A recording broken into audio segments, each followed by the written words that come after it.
The biggest one that would come to mind is when 13 months after becoming a Secret Service agent, I was no longer a Secret Service agent.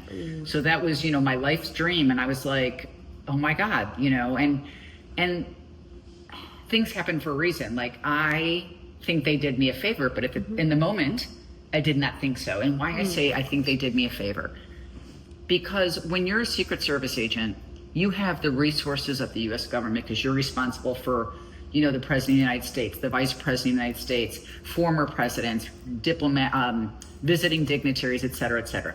When you go into the private sector, my very first protection assignment was in Lima, Peru. I had one partner for my protectee, right? And we were everything. We were split because this guy was a partier. So he was night shift, I was day shift.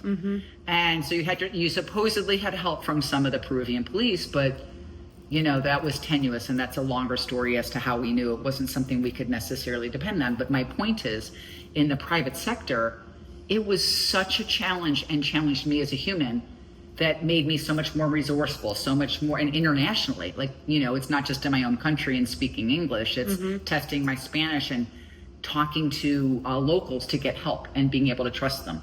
And just made me who I am, and then doing other things like private investigations, very different from carrying a badge.